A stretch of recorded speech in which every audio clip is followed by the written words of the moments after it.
Jóvenes, buenos días. ¿Sí me escuchan por ahí?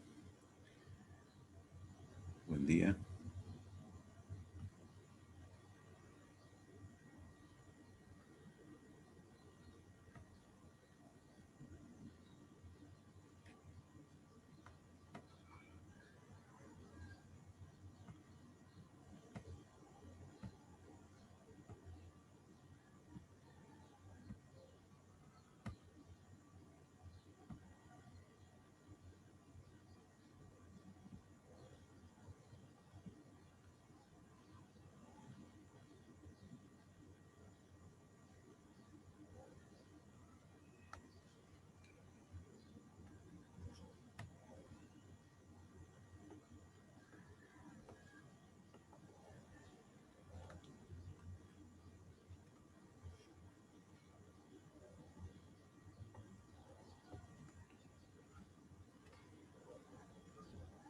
Buenos días, muchachos.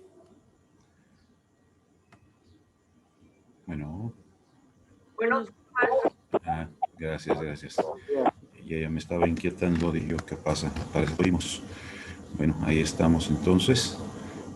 Ya esperamos que se logre esto estabilizar y pues vamos a tratar de dar inicio a nuestra sesión para este día. Tenemos, procurando compartir pantalla. Vamos a ver si ya nos permite. Bien, es el tema que tenemos para esta ocasión: los problemas actuales de la salud pública y sus tendencias. En otra palabra, pues también se diría, ¿verdad? Los retos y desafíos que presenta esta disciplina, que pues como estamos conociendo, tiene su propia utilidad, su propia importancia dentro de lo que es nuestra preparación como profesionales de la salud. Muy bien, entonces, pues vamos a darle marcha a este asunto, ¿verdad? Dijimos, retos y desafíos de la salud pública, y que lo que encontramos, ya lo hemos comentado en otros momentos, en nuestro país pues enfrenta ciertas situaciones y características muy particulares en lo que se refiere al asunto de la salud pública. ¿Por qué razón? Porque por una parte, aunque aquí la lámina está un poquito al revés, ¿verdad? O en estos datos que tenemos aquí, pues encontramos ciertas cuestiones del envejecimiento de la población, la presencia por lo mismo de enfermedades crónico-degenerativas, y el asunto de enfermedades emergentes, como ahorita seguimos viviendo este asunto de la pandemia, con todo y la presencia ya de la vacuna, que si nos llegará a tocar, cuándo nos tocará, pero tenemos también la cuestión de problemas propios también de una nación en el sentido de la salud pública, cuestiones que son propias de países que le llamamos nosotros en vías de desarrollo. Bueno, pues entonces esto nos exige a nosotros, a través del Sistema Nacional de Salud, entendámoslo en otra palabra, la cuestión del trabajo de la Secretaría de Salud, que es la institución gubernamental que rige o que controla todo lo que sucede a nivel de la cuestión de salud a nivel nacional, presenta muchos trabajos pendientes y donde va encontrando ciertas deficiencias. De cada uno de estos puntos que vamos a mencionar, podríamos darnos aquí una buena discusión, porque pues siempre va a salir por ahí el asunto del mal manejo de los recursos y esas cuestiones incómodas que se dan en la administración pública. Bueno, es un tema que no nos toca atender, pero sí que conviene tengamos presentes. Aquí tenemos estos cuatro, que no son los únicos. Nos habla de la inequidad de la prestación de servicios, la cuestión que sabemos bien, es cierto, existen las instituciones, vamos a llamarles torales o principales, como es el caso del Seguro Social, el ISSSTE, la cuestión de la Secretaría de la Defensa, que tiene su propio servicio de salud, Petróleos Mexicanos también, ¿verdad? La Marina, pero con todo eso, pues sabemos que esas instituciones manejan un núcleo de población que le llaman cautivo, y queda un grande sector que no es atendido. Entonces ahí está esta inequidad que se le llama, o sea, que no está debidamente distribuido. Y aún con todo y eso, oímos de los que tienen la oportunidad de contar con los servicios, de alguna manera se quejan de la deficiencia o de la calidad en la atención. Un punto muy común, pues voy a mi consulta y todo el día se me va por allá. El día que me toca atención, pierdo todo el día, mucho tiempo. También esto es cuando hablamos a nivel de lo que viene siendo las zonas urbanas. Pero en las zonas rurales tenemos un problema más marcado. ¿Por qué razón? Porque estas instituciones difícilmente logran llegar. Hace años se procuraba que el Seguro Social tuviera un poquito de más presencia. Bueno, la cuestión es que no se logró consolidar y pues ahí quedaron casi como elefantes blancos esas instituciones o esas instalaciones, perdón, que lograron acomodar en su momento. Y también pues también se salta a la luz la cuestión de la insuficiencia, es decir, no alcanza o en su momento lo que se tiene ya destinado para la atención a la salud son recursos que no son administrados de manera correcta.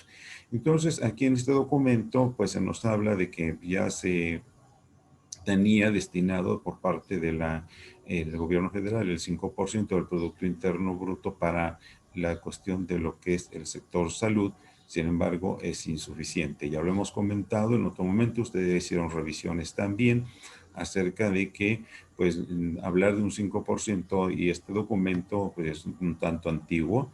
Este porcentaje pues no logra verse favorecido de una manera sustancial, aun cuando vemos que nuestra población sigue en incremento, ¿no?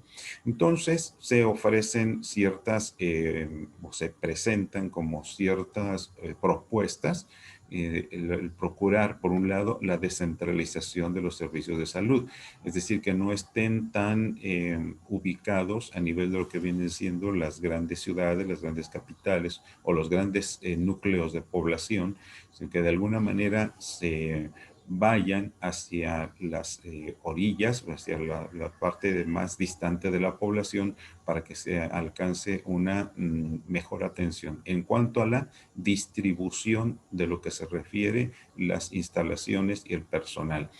Pero también se procura que, o se ofrece, se propone que se tenga una integración de servicios para la población abierta, es decir, quienes no tienen el servicio de alguna institución, de alguna manera logren también contar con un apoyo para su atención. Y pues entonces se requiere cierta implementación de mecanismos para que esto se lleve a cabo. Los recursos por lo mismo también requieren una reorientación para considerar primordialmente lo que se llama en este caso el primer y segundo nivel de atención. Creo que esto no lo hemos comentado con ustedes. El sistema de salud abarca 3 niveles. No confundamos lo que son los niveles de prevención, primero, segundo y tercero, con los niveles de atención, que son distintos.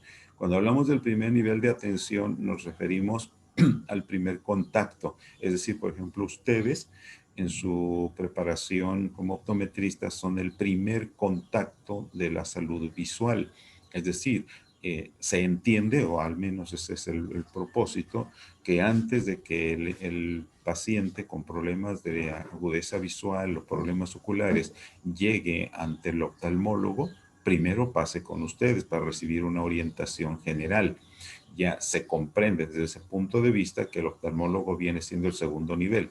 Es decir, en otra palabra, a nivel de en lo que se refiere al primer nivel de atención tenemos todo lo que es medicina general, las prestaciones de servicios generales, vacunas, consulta general, estudios básicos de laboratorio, de imagen también. Y en el segundo nivel es donde ya tenemos presentes los especialistas, que de alguna manera puede también llegar a tomarse en cuenta la necesidad de hospitalización. Y en el tercer nivel es donde ya tenemos a los subespecialistas y que esto sí ya se concentra por razones del equipamiento en lo que viene siendo los grandes institutos. Pensemos, por ejemplo, en la Ciudad de México con el Centro Médico Nacional, el Centro Médico La Raza, si hablamos del ISSSTE, los institutos, como es el caso del Instituto Nacional de Nutrición, el Instituto Nacional de Enfermedades Respiratorias, el Instituto Nacional de Neurología, etcétera. Así de esa manera. Acá en la zona metropolitana de Guadalajara hablaríamos del Centro Médico de Occidente, que es el más grande, ¿no? Y donde concentramos pues ya especialistas en otros niveles, donde incluso se hacen también trabajos de investigación clínico. Bien, por mencionar algo en este punto. Entonces, como podemos ver, este asunto de que se logre o se procure la asignación para estos dos niveles, pues esto sería importante, ¿verdad?, que se lograra. Tenemos otros dos aspectos también. Esto pues parece un sueño utópico, ¿no? El que se logre precisamente la oportunidad de que el paciente tenga esa suerte, ese beneficio de seleccionar al médico que le atiende. Los que tienen servicio, por ejemplo, del Seguro Social, que es lo más frecuente, pues, ¿y dónde? Cuando estamos en el archivo clínico, ¿no? ¿Y cuál va a ser mi consultorio? Pues le toca tal, le dan el número. Y obviamente en ese número de consultorio, pues tenemos dos turnos, el matutino y el vespertino, pues para usted le vamos a asignar este. ¿Qué médico está allí? Pues aunque no sea muy de mi preferencia, ya es el que nos asignaron. O sea, no tenemos la oportunidad de seleccionar al médico. Y por lo mismo, pues también se procura que estos servicios sean financiados con los fondos públicos. No estamos hablando de un desvío, sino de que venga esto incluso de programas generales de atención a la salud. Y pues en el caso de los trabajadores, pues también, ¿verdad?, que exista un salario que pues sea equitativo. Ya lo hemos revisado, la cuestión económica a nivel del bolsillo, y revisamos incluso la cuestión del incremento que en el último año ha sucedido en cuanto a los productos de la canasta básica, que se vuelve un reto bastante grande. Tenemos la cuestión aquí, la integración, ya lo hemos comentado, de los sistemas de salud, invertir más en lo que se refiere a la educación para la salud y en la parte de investigación, y por lo mismo también que exista pues la modernización y depuración de los sistemas administrativos. ¿Esto con qué fin? De agilizar la atención para no tener al paciente tanto tiempo en la cuestión de darse de alta o tramitar alguna cuestión de orden administrativo en relación con los servicios de salud. Entonces tenemos nuevas dimensiones en este sentido. ¿Por qué razón? Porque por un lado podemos encontrar lo que son los indicadores de salud, que aquí entramos ya a otro orden de atenciones que revisaremos con más cuidado en la segunda sección de la materia, o viene siendo el índice de natalidad, el índice de morbilidad y mortalidad, el índice de mortalidad por sectores o por grupos de edad, infantil, por ejemplo, materno-infantil, que aquí los tenemos mencionados. O sea, todo esto unido de alguna manera nos va a influenciar para la distribución precisamente de los fondos destinados para la atención de la salud. Ojalá me explique. Es decir, tenemos un asentamiento humano que atender. ¿Qué patrones o qué índices tenemos allí en ese núcleo de población? Que se haga una distribución adecuada para que esas necesidades puedan ser atendidas. No olvidemos que la salud pública atiende primordialmente la comunidad, para que no nos perdamos en el camino. Bien, ¿qué tenemos entonces también? Sucede que desde el punto de vista de los retos que enfrenta la salud pública y los desafíos, nos encontramos con este asunto. Hoy se habla mucho de la globalización. Caso concreto, por ejemplo, en este momento, si alguno de ustedes estuviera incluso fuera del país, a través de este sistema que tenemos de las redes sociales y del Internet, pues podríamos, estamos teniendo la clase de todas maneras. Es decir, ya la distancia no es gran problema en este caso. Sin embargo, esta situación nos lleva también a un punto importante en este sentido.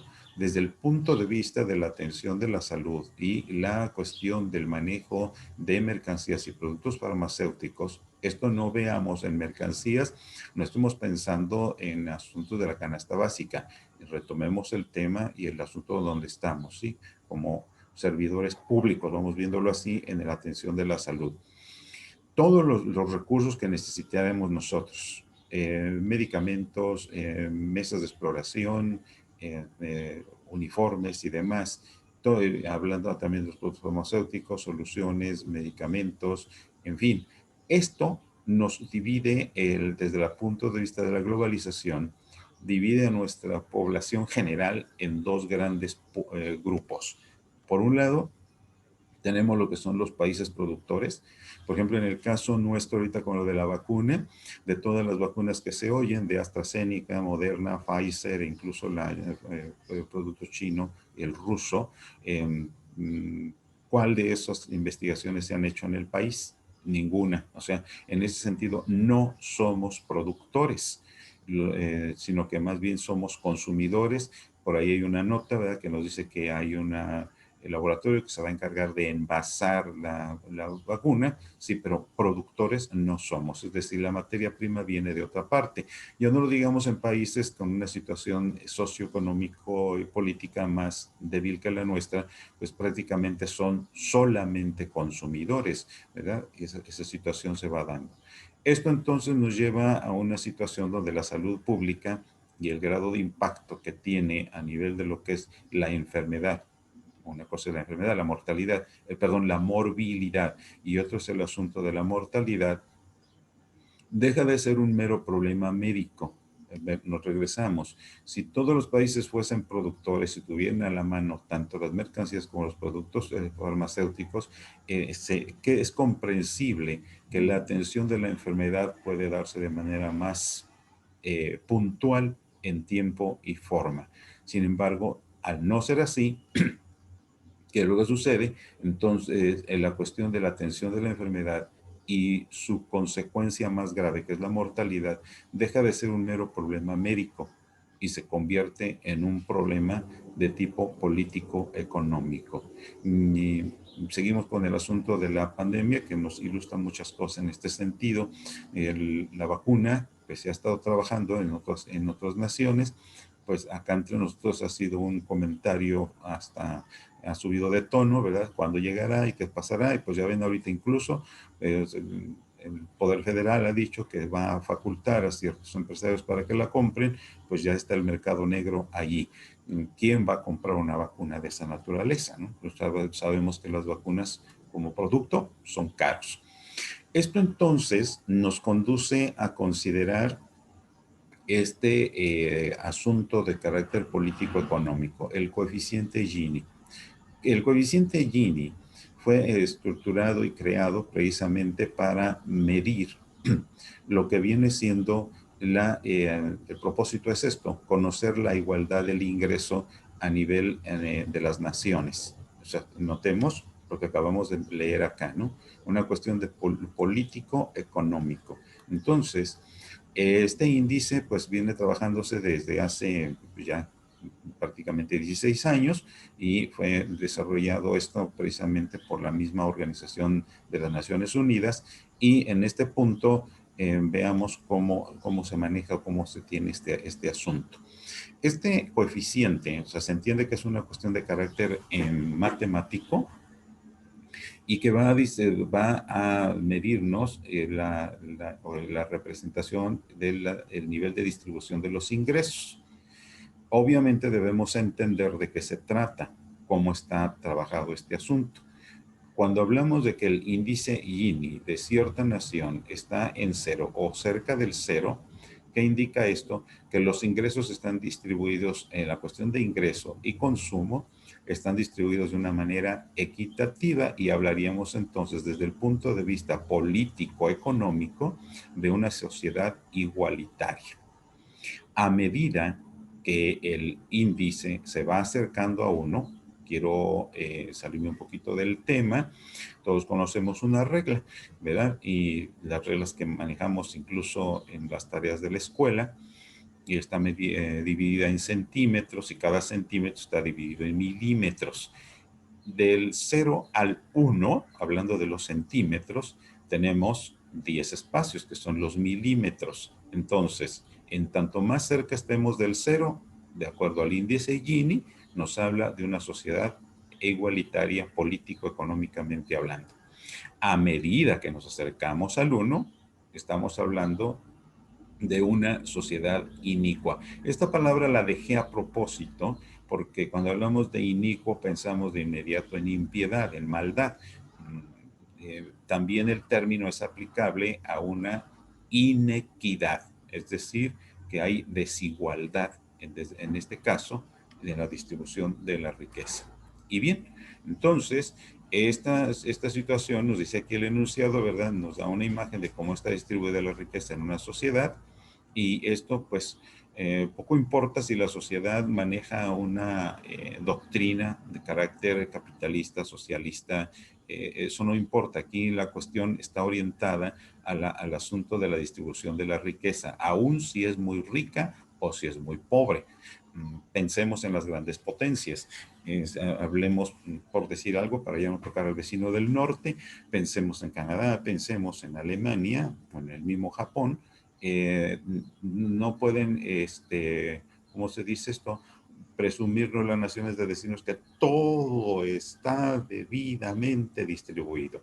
Conocemos que existen los núcleos o los cinturones de miseria o de pobreza, y en todas las naciones tenemos esa parte de gente que se sufre, ¿verdad?, por la cuestión de la atención de sus necesidades más básicas. Entonces, independientemente de la doctrina política que manejen, la cuestión de poderío económico, muy rico, muy pobre, a nivel interno existe una distribución de la riqueza, y esa es lo que mide precisamente el índice Gini, ¿verdad?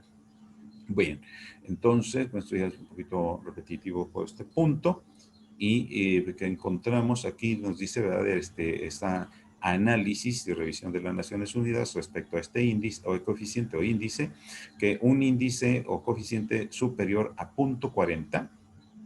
Esto es alarmante porque ¿qué nos está indicando? Precisamente que existe una distribución muy desigual de la riqueza. ¿Y esto a qué viene? Por un lado, ya mencionamos una y dos veces el acceso a la canasta básica, el acceso a los servicios de salud, porque para pagar los servicios de salud siempre las familias desembolsan cierta cantidad importante, ya lo vimos en los factores económicos. Pero esto nos lleva también a la cuestión del descontento y la agitación social, que esto, lejos de arreglar, complica las cosas. Esto pues ya lo conocemos de una manera muy amplia, perdón, y entonces los indicadores de salud van relacionados precisamente con los patrones de morbilidad y de mortalidad precisamente que existen en cada nación. Aquí tenemos este dato, ¿verdad? Y lo estamos tomando precisamente de este diario, el Informador, que es un rotativo local acá en la zona metropolitana de Guadalajara, en el estado de Jalisco, y esto es del año pasado, ¿verdad? 4 de junio del 2020, y nos arroja este resultado. Veamos, algunos datos comparativos con otros países nos muestran que México, en el 2015, entonces todos sabemos que este tipo de estudios y de revisiones pues son retrospectivos, es decir, de tiempos pasados o de años pasados. Notemos en dónde está nuestro país. En un 45.4, es decir, 0.45. De acuerdo al dato anterior que vimos en la otra lámina, pues estamos en una situación, de acuerdo a este análisis, en una situación complicada, ¿verdad?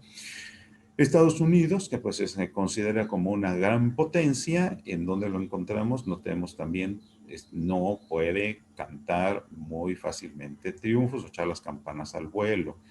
Otro país, en este caso es sudamericano, tenemos Brasil con el 53.9, que viene siendo, si lo leemos de acuerdo al índice Gini, el punto 5. El punto 5. ¿Dónde encontramos más equilibrado este asunto? Eslovenia. Es una nación de europea, ¿verdad?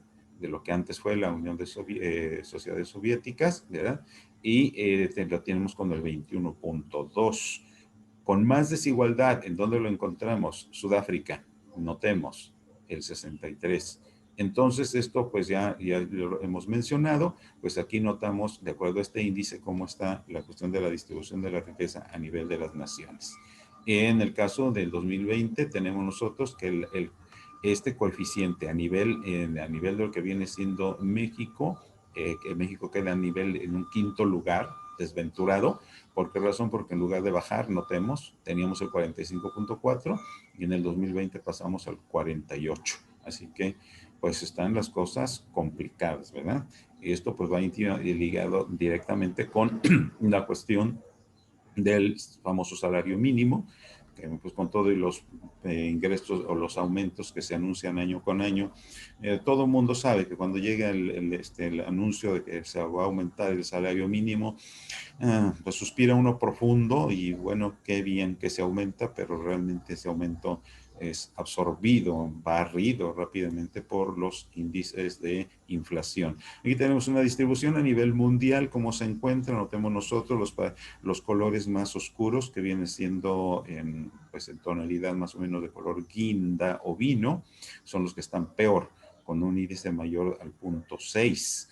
Tenemos acá parte de lo que es Sudáfrica, el centro del continente africano, ¿verdad? Y en América, notemos nosotros cómo estamos.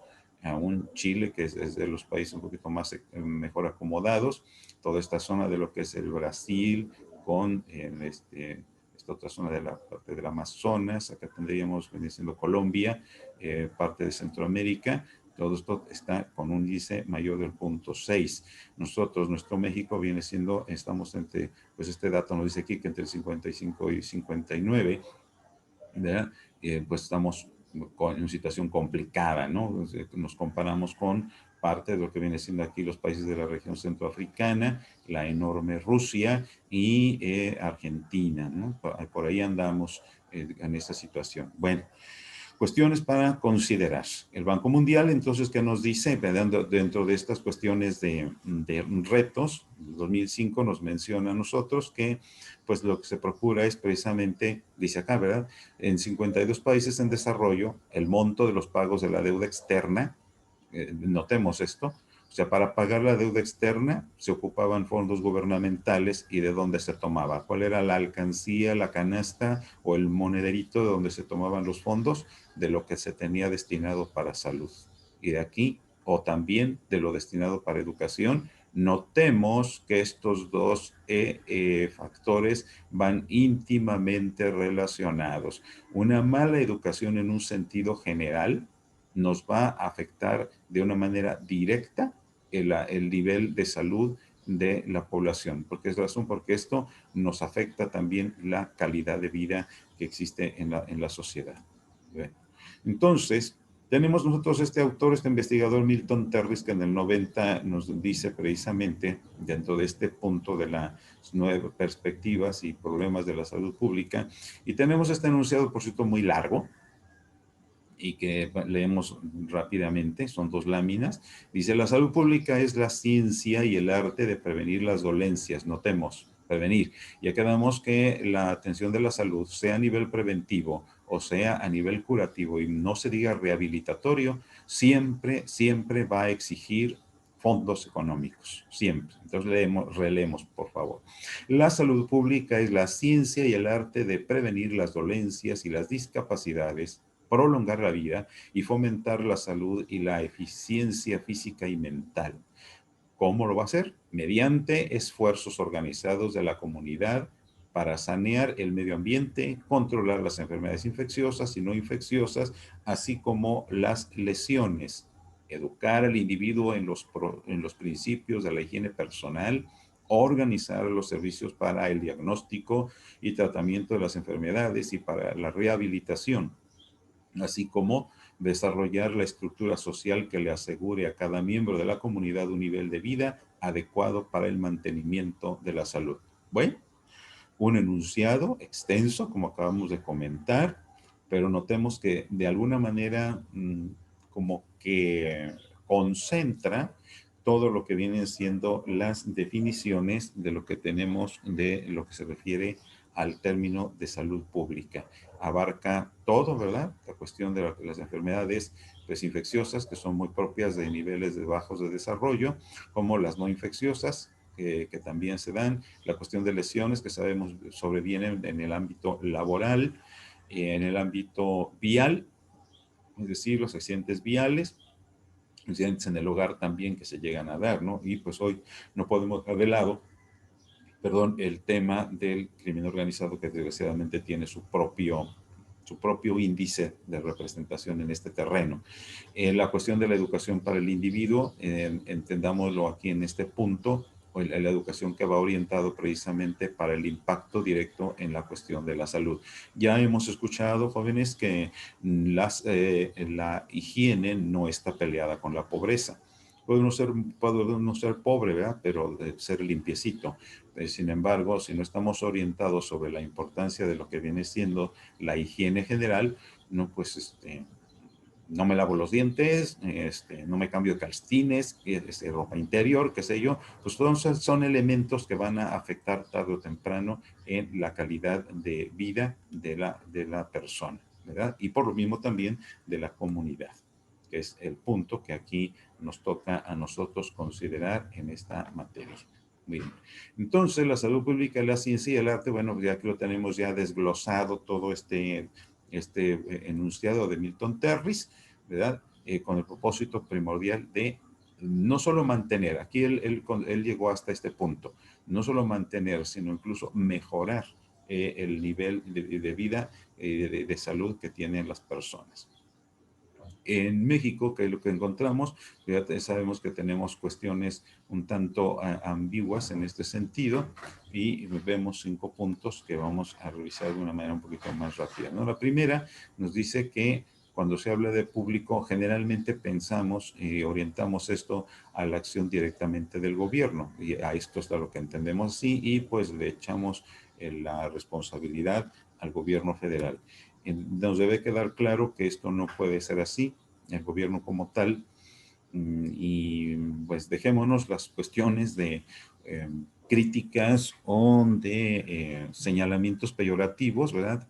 Dejémoslo en el sentido de que está cumpliendo con su deber.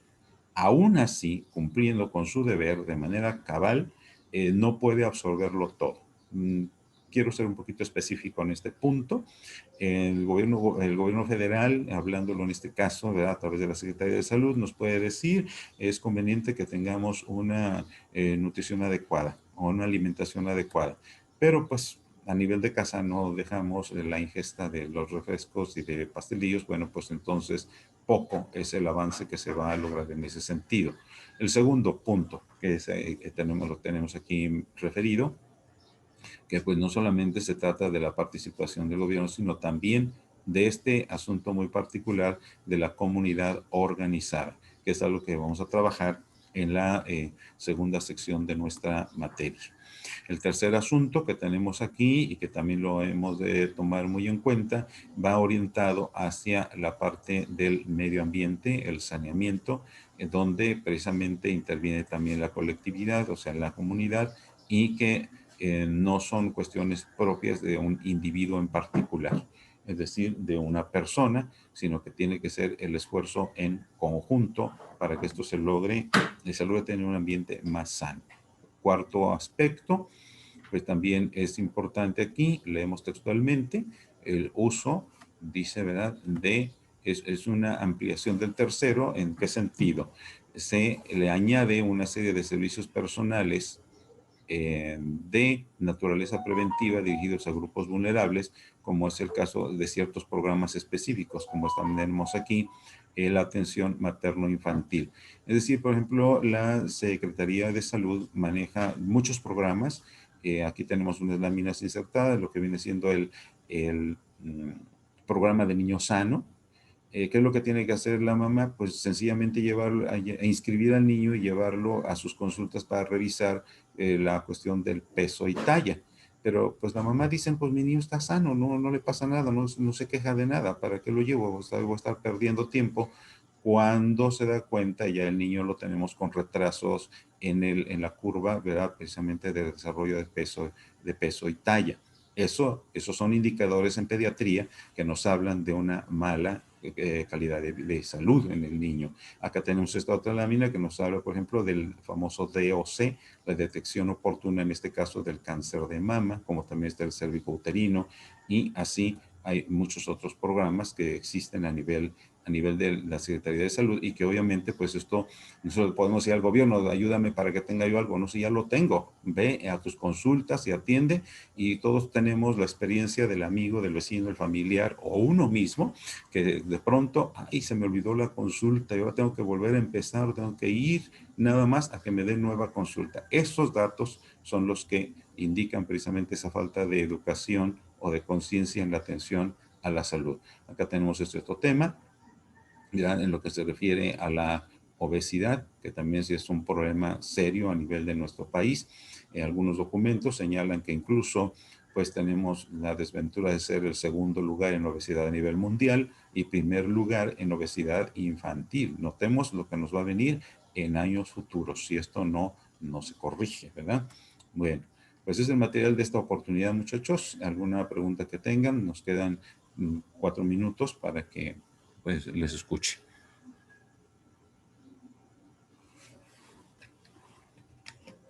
Profe, no es con respecto al tema, pero como Si ustedes no vieran nada, bueno, entonces el material en cuanto esté listo lo pasamos a través del correo, del WhatsApp para que lo tengan a la orden y pues nos disponemos para que la próxima semana pues tendremos nuestro examen, ¿verdad?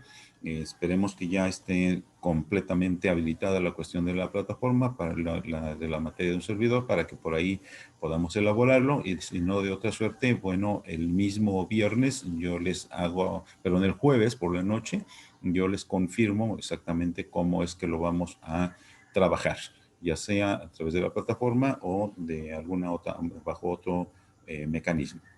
¿De acuerdo?